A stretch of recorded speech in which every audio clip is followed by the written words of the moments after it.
Est-ce que tu sais si tu es fertile aujourd'hui? Est-ce que tu t'es déjà posé cette question en te levant peut-être le matin, tiens, est-ce que je suis fertile? Alors, si tu as un pénis, la réponse est oui. Normalement, quoi qu'il arrive, tous les jours, tu es fertile. Par contre, si tu es avec un utérus, eh bien, la réponse est ça dépend. Aujourd'hui, je vais te parler de contraception et je vais te parler de tous ces petits moyens qui existent pour te protéger, effectivement, d'une éventuelle grossesse, si tu ne le souhaites pas. En tout cas, on va aller un petit peu découvrir et creuser tout ce sujet. Je tiens tout de suite à te dire que je ne suis pas là pour te dire telle contraception est bien, telle contraception est pas bien, puisqu'en fait, la meilleure contraception, c'est celle que toi, tu vas choisir.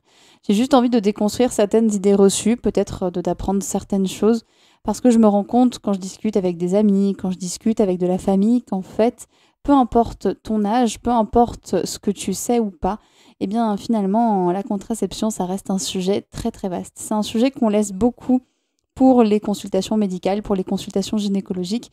Et finalement, on n'en parle pas beaucoup après. Alors oui, il y en a certains, certaines qui vont dire, voilà, la pilule, c'est chiant, c'est galère, mais bon, tant pis, ça m'aide, donc tant mieux. Oui, bon, bah, je prends cette contraception-là, j'ai pas forcément envie de changer. Ah oui, mais si je m'observe et si j'observe mon cycle, j'ai peur de tomber enceinte. Bref, il y a beaucoup de choses et finalement, il y a un manque assez fort d'informations et notamment sur la contraception masculine, hein. J'en ai parlé avec une amie il y a pas très longtemps, une amie qui attend un bébé et qui après discutait avec moi de son choix de contraception et qui me disait franchement, j'aimerais bien que mon mec s'y mette, mais bon, je pense que c'est pas possible. Et quand je lui ai dit que si, c'était complètement possible, bah franchement, elle avait les yeux qui brillaient. Donc, j'ai envie de te parler de tout ça. Et donc, évidemment, ce podcast, hein, cet épisode, c'est juste à visée informative. Ce n'est pas du tout pour te dire quoi faire, c'est juste pour te donner des pistes et voir ce que toi, oui, toi, tu as envie d'aller creuser. On est parti? Alors, comme je te le disais, je trouve ça important quand même de rappeler que finalement, dans l'histoire de la contraception, bah, quand on est une personne avec un pénis, on est fertile tous les jours. Comme ça, au moins, c'est réglé. On a des spermatozoïdes tous les jours. Ils sont prêts à se balader dans nos ovaires et aller voir nos ovules tous les jours. Mais quand on est une femme, ou en tout cas quand on a un utérus, on n'est pas fertile tout le temps. J'ai jamais trop compris pourquoi, quand il y a des cours d'éducation sexuelle, s'il y a des cours d'éducation sexuelle, parce qu'on sait à quel point ça manque encore aujourd'hui, en fait, la plupart du temps, on nous parle du préservatif. On nous explique que voilà, on nous explique les contraceptions, on nous explique comment ne pas tomber enceinte. Mais en fait, est-ce qu'on explique vraiment le fonctionnement du corps? Si tu nous écoutes et que tu as un utérus, est-ce qu'on t'a déjà expliqué comment fonctionnait ton cycle? Alors, je vois ta réponse de oui, oui, je l'ai vu en SVT. Alors, oui, effectivement, on le voit en SVT. Mais c'est hyper intéressant parce que j'en discutais avec mon copain il n'y a pas très longtemps et je me suis dit, mais franchement, mais j'ai tellement pas fait attention. On a fait un cours, j'ai trouvé ça hyper intéressant, la reproduction, voilà, mais ça m'intéressait pas en fait. Ça parlait de gamètes, ça parlait de 14 jours, de 28 jours. Moi, j'étais complètement paumée. En plus, j'avais pas mes règles à cette époque-là, donc je me suis pas du tout sentie concernée. En fait, je me suis dit, mais ça me concerne pas, en fait, je m'en fiche, c'est pas grave. Ouais, bon, bah, je vais la prendre, comme ça j'aurai une bonne note, mais j'ai pas fait le lien en me disant, ah tiens, c'est pour moi. Et le pire dans tout ça, le pire, c'est que quand j'étais en fac de psycho, en première année de licence, on revoit un petit peu toutes ces bases de la reproduction, et ben j'ai fait la même chose. J'ai fait la même chose, je me suis dit, bah non, mais bon, ça me concerne pas trop, bon, bah non, ouais, non, voilà, j'ai pas l'impression que ça me parle à moi. C'est pour ça que, en fait, ce serait hyper intéressant que quand on nous parle vraiment de contraception, oui, on nous donne et on nous explique toutes les contraceptions qui existent, mais aussi qu'on nous informe de comment fonctionne le cycle menstruel. Parce qu'en fait, vraiment, c'est ça qui te permettra de savoir si tu es fertile ou pas, ou au moins de savoir qu'est-ce qui se passe dans ton corps, qu'est-ce que tu peux repérer, et de pas être finalement passif. Il y a un peu ce cliché, je trouve, qui est véhiculé avec les séries, surtout les séries historiques. Je suis en train de regarder La Reine Charlotte, c'est pour ça que j'y pense. Mais en fait, il y a ce côté où, admettons, voilà, un roi et une reine se marient, et on leur dit tout de suite, il faut absolument consommer le mariage, il faut faire des bébés, il faut faire un héritier, hein. Bon. Sauf qu'en fait, peu importe ce qui se passe, que ce soit une reine, une princesse ou une femme lambda, bah en fait, le cycle menstruel, c'est le même chez tout le monde, en tout cas chez toutes les personnes avec un utérus. Donc finalement, tu ne peux pas tomber enceinte tous les jours. Tu ne peux pas tomber enceinte à un moment où tu l'as décidé et c'est ton corps qui fonctionne et c'est ton corps qui fait aussi ce travail-là. Donc, c'est important de savoir comment fonctionne le cycle menstruel. Et quand on parle de cycle menstruel, on parle beaucoup des règles parce que voilà, c'est le premier jour du cycle, c'est ce qu'on repère le plus facilement, on va pas se mentir. Mais en fait, la base de ton cycle, c'est pas les règles, c'est l'ovulation. Parce que sans ovulation, il ne peut pas y avoir de règles. Je t'ai fait un épisode il n'y a pas très très longtemps justement pour te parler des règles et du cycle menstruel et te dire un petit peu comment utiliser ce cycle dans ton couple à bon escient. Donc je t'invite à aller l'écouter. Mais en tout cas, juste pour te faire un petit rappel très rapide, c'est qu'il y a 4 phases dans un cycle menstruel. La première donc avec les règles, la seconde où tu arrives en phase préovulatoire. Donc tu te prépares tout doucement à ovuler, en tout cas ton corps se prépare, les hormones sont à fond, l'œstrogène va bientôt se mettre à fond en place. Ensuite, il y a l'ovulation, donc là ça y est, un ovule est libéré et c'est ce qu'il faut pour qu'il y ait fécondation finalement. Il faut qu'il y ait un ovule qui soit libéré pour que le spermatozoïde, ou du moins les spermatozoïdes puissent rentrer avec cet ovule et qu'il y ait fécondation. S'il n'y a pas d'ovule, ça ne marche pas. Et il faut aussi que ton col de l'utérus soit ouvert. Donc c'est le moment où justement ton corps dit bah, c'est parti, let's go. Et puis il y a la phase lutéale, qui est aussi un peu la phase prémenstruelle. Et là, par contre, là c'est fermeture totale. C'est-à-dire que là, le corps se ferme, en tout cas ton utérus se ferme. Il y a les muqueuses qui font des barrières pour dire non, non, là, ok, tu peux faire l'amour autant que tu veux, mais le sperme il passera pas parce que c'est pas le moment de tomber enceinte. Puisque pour ton corps, qui ne sait pas encore s'il y a eu fécondation ou pas après ta dernière ovulation, bah ton corps il est en mode bon ben je fais un petit check-up au cas où je prépare à ce qu'il y ait nidation et à ce qu'il y ait un embryon. Et puis bon bah s'il y a pas d'embryon, s'il y a pas de nidation, et bien là tu vas tes règles et on recommence. En gros, l'idée c'est juste de te montrer qu'en fait il y a vraiment quelques jours dans ton cycle où tu vas être fertile. Il y a peut-être grand max une semaine dans tout ton cycle où tu es fertile. Mais tu n'es pas fertile tous les jours. Moi, quand j'ai su ça, je me suis dit, oh, quand même, c'est chiant. Je me contracepte. C'est moi qui fais attention, alors qu'en fait, finalement, c'est pas moi qui suis la plus fertile des deux, quoi. C'est relou. Donc, c'est un peu ça qui m'a poussée à me renseigner sur ce sujet, à me dire, ok, qu'est-ce que je fais et qu'est-ce qu'on fait, finalement. Alors j'ai envie du coup de continuer un petit peu sur tout ça, du coup, maintenant qu'on a fait le point sur le cycle, sur tout ça. On nous explique pas non plus, je trouve, ou en tout cas pas assez ce qui se passe quand on prend une contraception hormonale. Je parle de contraception hormonale parce que c'est des contraceptions qui vont modifier notre cycle, vu qu'il y a des hormones. Moi par exemple, j'ai pris un implant pendant 4 ans, c'est un implant progestatif. Qui dit implant progestatif dit que du coup, je recevais beaucoup plus de progestérone. La progestérone, c'est l'hormone que tu reçois normalement uniquement dans la deuxième phase de ton cycle. Et je me souviens très bien que mon gynéco m'a dit « Oui, du coup, tu vas prendre cet implant et comme ça, tu vas plus ovuler. » Alors dans ma tête, vu que j'avais 20 ans à cette époque-là et que j'avais des ovulations qui étaient extrêmement douloureuses, je me suis dit « Mais trop bien, trop cool, je vais plus douiller, yes, c'est génial. » Sauf que du coup, qui dit plus d'ovulation, dit plus de règles. Alors, c'est hyper personnel parce que je connais aussi des personnes qui, avec un implant, avaient soit des règles, soit des spottings, donc des petits saignements. Donc, tout dépend, bien sûr. Hein. Moi, j'ai eu des spottings pendant un certain temps, mais après, vraiment, plus du tout de règles pendant quasiment 4 ans. Finalement, il n'y avait plus vraiment de cycle. Donc là, c'est rigolo parce que à la fois, je me sentais hyper protégée en me disant, franchement, c'est cool parce que... voilà, pas d'ovulation, je risque rien. Et en même temps, du coup, j'avais toujours ce petit stress. Si plusieurs matinées d'affilée, j'avais des nausées un peu le matin, parce que des fois, ça peut m'arriver ou quoi, j'étais un peu en flip en me disant, merde, j'espère que je suis pas enceinte. Parce que j'avais plus, du coup, ce repère un peu de mes règles qui étaient là pour me dire, non, non, c'est bon, tout va bien. Donc, finalement, c'était un petit peu ce manque d'information qui là, a pêché et qui a été difficile. Alors, je pourrais pas non plus beaucoup parler de la pilule parce que moi, je l'ai pas prise et que je sais qu'il en existe tellement que même moi, je suis hyper perdue. Par contre, je savais pas, par exemple, que quand tu es sous pilule, que tu arrêtes ta plaquette, si tu l'arrêtes, eh bien, donc tu as des règles qui se déclenchent et que ce sont des fausses règles. Ce sont des règles artificielles. Ce n'est pas vraiment ton endomètre qui se détruit puisque finalement, pareil, il n'y a pas eu ovulation et donc du coup, ton corps s'adapte et réagit autrement. Voilà un petit peu pourquoi je me suis posé des questions sur la contraception et pourquoi j'aurais vraiment aimé finalement qu'on m'explique qu'est-ce qui se passe et pourquoi la contraception a autant d'effets. Si vraiment j'avais compris qu'il y avait autant d'hormones, j'aurais mieux compris pourquoi des fois je me sentais un peu déprimée ou pourquoi moi qui avais, on va dire, un désir sexuel qui était quand même hyper développé avant mon implant, j'ai vachement perdu après. Bon, finalement, j'ai compris finalement qu'effectivement, ça pouvait avoir un lien. Là, encore une fois, c'est personnel, c'est mon expérience, hein. Je suis pas en train de dire que ça arrive à toutes les femmes. Mais c'est vrai que du coup, il y avait vraiment tout ça qui s'est mis un peu en planche pour moi. Et je me suis dit, bon, il faut faire autrement.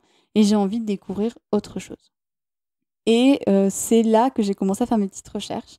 Et où j'ai pris la décision d'aller voir une sage-femme. Parce qu'il faut savoir ça aussi, hein, c'est que la contraception, tu peux la demander à un ou une gynécologue, tu peux la demander à ton médecin, mais tu peux aussi la demander à un ou une sage-femme. C'est complètement possible. Et j'ai aussi envie de te dire autre chose que moi j'ai appris trop tard et j'espère vraiment que soit tu pourras le transmettre à une personne de ton entourage, soit tu pourras vraiment t'en servir pour la prochaine fois si tu changes de contraception ou si tu te la fais renouveler, bref. Tu n'es absolument pas obligé de te faire examiner pour une contraception, pour recevoir une contraception.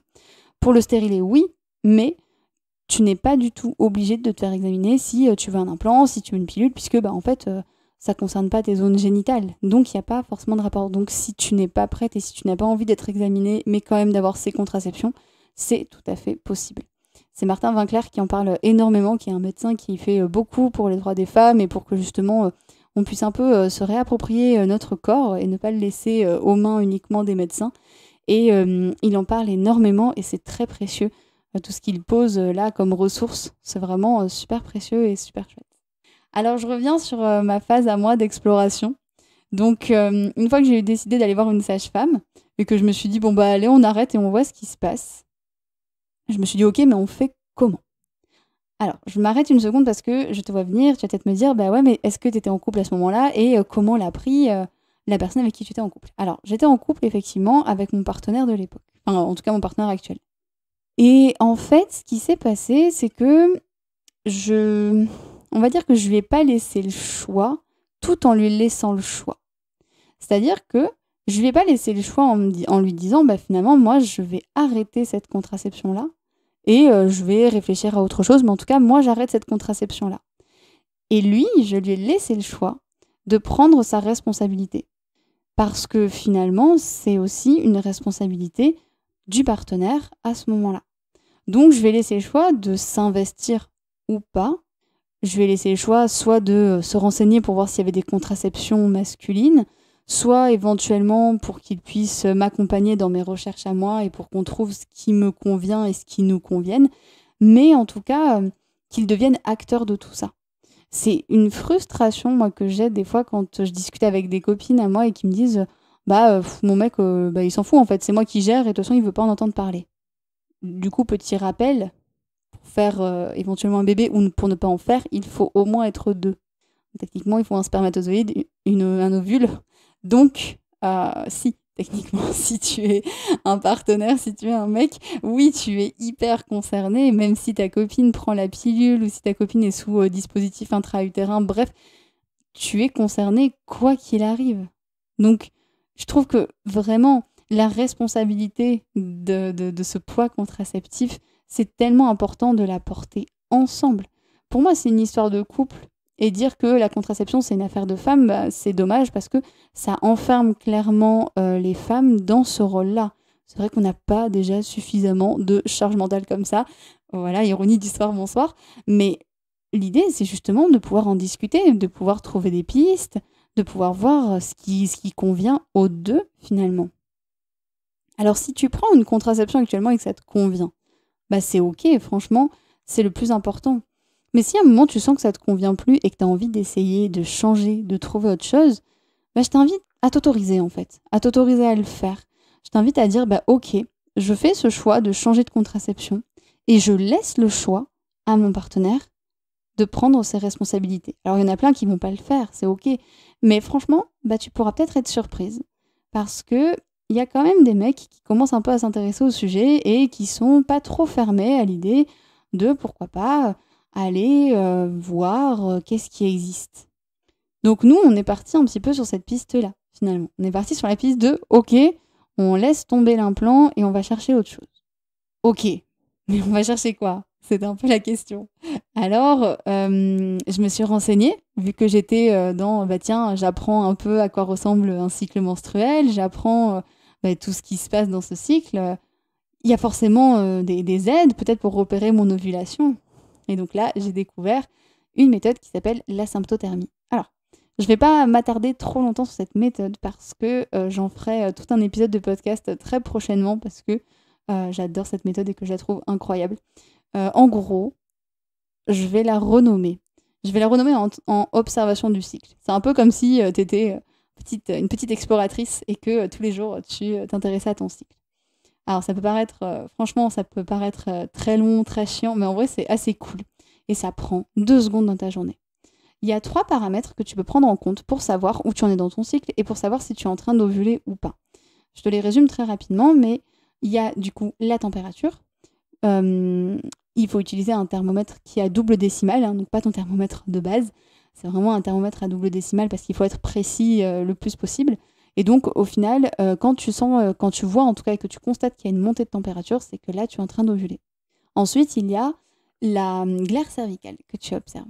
Donc, la glaire cervicale, c'est ce qui se dépose parfois dans ta culotte ou en tout cas ce que tu peux sentir aussi quand tu t'essuies. Des fois, tu peux peut-être sentir que tu en as beaucoup, que ça glisse, etc. Et donc, c'est en fait la barrière que ton corps et que ton utérus un peu utilise pour dire aux spermatozoïdes, c'est ouvert ou c'est fermé, quoi. Il y a un moment où cette glaire, elle est très filante, elle est très élastique, elle s'ouvre, elle est très fluide. C'est le moment de l'ovulation et c'est le moment où là, c'est OK et où le col de l'utérus est ouvert et il est en mode let's go, c'est bon, vous pouvez rentrer. Et au bout d'un moment, en fait, cette glaire, elle va devenir collante, elle va devenir un peu plus épaisse. Et là, c'est le moment, donc quelques jours avant tes règles, et c'est le moment où là, par contre, le col est redescendu, il est fermé et il est en mode là, on rentre plus. Et en fait, cette glaire cervicale, c'est un peu la barrière en fait, qui fait passer ou qui ne fait pas passer les spermatozoïdes. Donc c'est hyper précieux, hein. C'est un truc absolument incroyable. Moi, avant, c'était quelque chose qui me mettait très mal à l'aise, et maintenant, j'adore parler de glaire cervicale. Bref, c'est vraiment très très cool. Mais voilà, on en parlera dans un autre épisode. Mais en tout cas, c'est quelque chose de très très précieux. Et donc, il y a aussi le col de l'utérus qui peut être un indicateur de savoir donc si tu ovules ou pas, puisque en période d'ovulation, en tout cas le col, ou quand tu es fertile, le col remonte assez haut. Et donc, parfois, si tu mets ton doigt dans ton vagin, parfois, en fait, tu ne le sens pas, en fait, tellement il est haut. Alors que quand tu n'ovules plus, quand tu es en phase prémenstruelle, par exemple, ou en tout cas en phase lutéale, eh bien là, le col descend vers le bas, et donc là, tu peux le sentir, et tu peux sentir qu'il est fermé. J'ai fait un énorme résumé, hein. Surtout ne t'observe pas juste avec ces informations-là, parce que franchement, tu vas te planter. Mais juste, en fait, je voulais t'expliquer un petit peu à quoi ressemblaient les observations que tu pouvais glaner. Évidemment, il y a plein d'autres choses. Je t'invite à de nouveau réécouter le podcast sur le cycle menstruel, mais je t'invite aussi à beaucoup te renseigner. Il y a plein de personnes qui parlent de symptothermie beaucoup mieux que moi. Et puis, j'en ferai un épisode du coup très prochainement. Donc surtout, si tu as des questions, n'hésite pas à me les envoyer. Moi, je t'en parle parce que j'entends encore beaucoup trop souvent des médecins ou des personnes de mon entourage ou même de n'importe quel entourage dire ah bah si tu fais cette méthode, c'est que t'as le temps, il faut être super motivé, il faut être prêt à y perdre beaucoup d'énergie. Alors non, c'est pas vrai, hein. Moi clairement ça ne m'a jamais fait perdre de temps en fait, puisque ma glaire je peux l'observer quand je suis aux toilettes. La température je l'utilise pas, mais c'est pas compliqué parce que c'est au réveil. Enfin, oui, c'est un investissement, mais en fait, finalement, c'est pas non plus extrêmement compliqué. Tu y passes pas 4 heures devant ton miroir à sonder tout ton corps pour savoir où tu en es dans ton cycle. Voilà, donc il y a un moment donné, c'est pas tout à fait plausible. Évidemment, il y a des adaptations à faire quand tu as un cycle irrégulier ou quand tu as un cycle, oui, c'est ça en fait, irrégulier. Donc, il y a des adaptations à faire. Il y a des conseillères en symptothermie qui sont là pour ça, justement. Donc là, je t'invite à ne pas hésiter surtout et à revenir vers elles si tu as besoin. Et pareil, quand on entend aussi le fameux argument de bon, ok, vous vous observez, mais du coup, on se revoit dans 2 mois quand vous serez enceinte. Il n'y a rien de plus décourageant en fait que ce genre d'argument. Et en fait, non. Non, ça peut très très bien marcher. Beaucoup de personnes disent que l'observation du cycle, c'est fait pour celles et ceux qui veulent un bébé. Mais en fait, ça marche très très bien, hein. Moi, pour l'instant, je veux pas d'enfant et ça fait 3 ans que j'utilise cette méthode et ça marche très très bien. Donc, pas de souci de ce côté-là. En tout cas, c'est possible, en tout cas. Et maintenant, si c'est quelque chose qui ne t'appelle pas et qui ne te correspond pas, bah c'est aussi complètement OK, hein. Franchement, justement, l'avantage, c'est qu'il y a plein de méthodes et que c'est chouette de toutes les utiliser. J'ai mis quelques réserves sur le retrait, qui d'ailleurs a meilleure presse, je trouve, que l'observation du cycle. Parce que le retrait, le problème, c'est que des fois, ça ne suffit pas, puisque des fois, il y a quand même des petites gouttes qui peuvent rentrer en contact avec du coup tes muqueuses et ton ovule, si jamais il y en a un qui est là. Donc même si ton partenaire se retire avant d'éjaculer complètement, il y a probablement déjà des petites gouttes de sperme qui sont là. Donc ça ne marche pas forcément, c'est aussi à risque. Au tout début, quand j'ai voulu commencer à observer mon cycle, j'avais quand même envie de faire attention. Donc il y avait évidemment la possibilité préservatif. Donc on s'est dit ok, pourquoi pas. Petit rappel d'ailleurs, hein, avec le préservatif, c'est génial parce que ça permet effectivement de ne pas vivre de grossesse, mais ça sert aussi à ne pas avoir d'IST ou d'MST. Donc attention, hein, le préservatif, ça reste quand même très très utile, même si tu as une contraception, si tu as une relation avec un partenaire ou une partenaire, n'hésite pas à avoir des préservatifs, surtout si tu ne connais pas cette personne, si c'est la première fois, si c'est des relations passagères, bref. Là encore, même si tu es contracepté, le préservatif, ça te protège des IST et des MST, ce que ne font pas les autres contraceptions.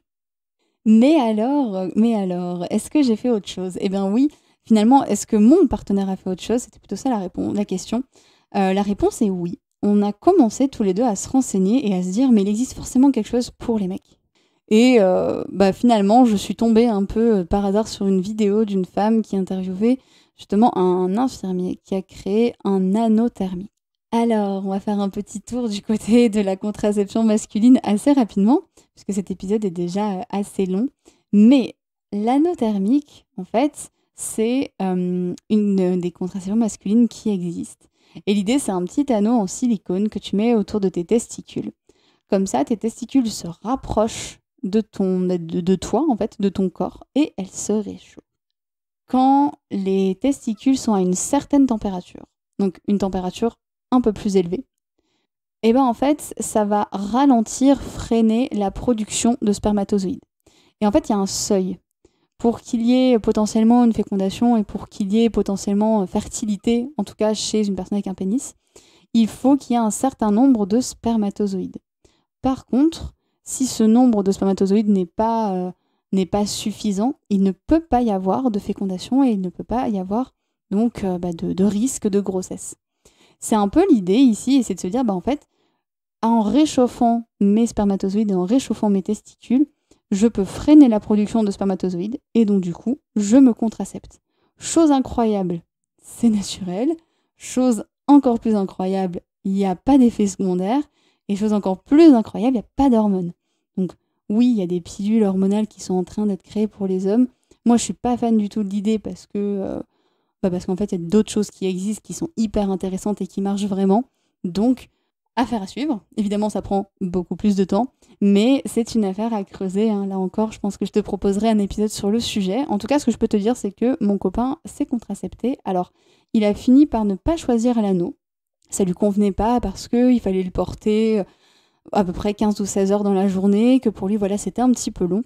Donc lui, il a trouvé le Spermapose, qui est un autre dispositif. Et donc là, en fait, c'est un boxeur chauffant. Et donc ce boxeur chauffant, en fait, tu le portes 2 ou 3 heures, à peu près 3 heures. Donc il y a une petite batterie et donc du coup en fait ça tient tes testicules au chaud et ça fait la même chose. Sauf que du coup c'est plus rapide parce que c'est un peu comme si tu avais une compresse chauffante dans le boxeur. Donc une petite bouillotte, hein, c'est toujours sympa l'hiver. Donc l'idée voilà, et c'est donc plus rapide parce que ça chauffe un peu plus. Il n'y a aucun risque, il n'y a aucun danger. Et je suis hyper contente parce que je peux te faire en tout cas le retour jusqu'au bout, puisque mon copain l'a porté 3 ans et demi, et puis là ça fait quelques mois qu'il a arrêté par choix. Et parce que moi maintenant je m'observe et que je sais où j'en suis dans mon cycle et qu'on prend un préservatif quand je suis en ovulation. Mais en tout cas, ce que je peux te dire, c'est que quand il a fait un spermogramme, donc un test pour voir où en étaient ses spermatozoïdes en utilisant ce contraceptif, et bien effectivement sa production de spermatozoïdes avait baissé, donc il n'était plus fertile.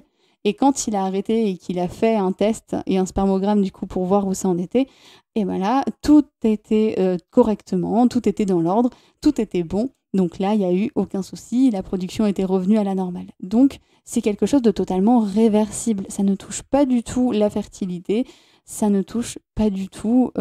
la fertilité, j'allais dire la virilité, mais je déteste ce mot, donc je vais essayer d'éviter ce mot-là. Mais en tout cas, j'avais très envie en fait de te faire toucher du doigt cette possibilité qu'il y avait. Ça ne touche pas la fertilité et donc tu peux t'arrêter quand tu veux.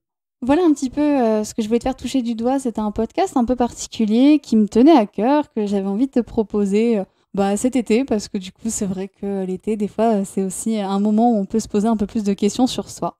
Et puis parce que je voulais vraiment que tu prennes conscience qu'il y avait plein de possibilités. J'ai pas fait le tour, mais il y a plein de possibilités en ce qui concerne les contraceptions. Que ce soit du coup du côté de la femme, ou du coup, là, il y a plein de choix, que ce soit hormonal ou pas. Et également du côté des messieurs, parce qu'on n'en parle pas assez, mais la contraception masculine, elle est là, elle est sans effet secondaire, elle marche super bien, et puis franchement, ça peut vraiment soulager. Et du coup, j'avais vraiment envie que tu aies dans la tête que finalement, ce message en fait que j'ai envie de faire passer, c'est que la contraception, ça peut pas se gérer à un, puisque finalement, la contraception, ça concerne une grossesse, qu'il faut être deux pour la grossesse, et que clairement, c'est une sphère et une histoire de couple. Alors bien sûr, c'est compliqué parce que c'est quelque chose qu'on a fait beaucoup reposer sur nous en tant que femmes, mais c'est vraiment quelque chose qu'on peut vraiment poser et avec qui on peut discuter, hein, avec son partenaire, on peut en discuter avec des amis. N'hésitez pas à en discuter autour de vous, à poser des questions aussi aux praticiens que vous avez autour de vous. Et en fait, je pense que le principal, c'est vraiment de choisir la contraception qui vous correspond. Il n'y a pas une contraception parfaite, elles sont toutes très bien, c'est juste qu'il faut trouver celle qui convient. Moi, je sais que à une certaine époque, avoir un implant et ne pas avoir mes règles, ça m'allait très très bien. Maintenant, j'ai besoin d'observer mon cycle et j'ai besoin de savoir où j'en suis.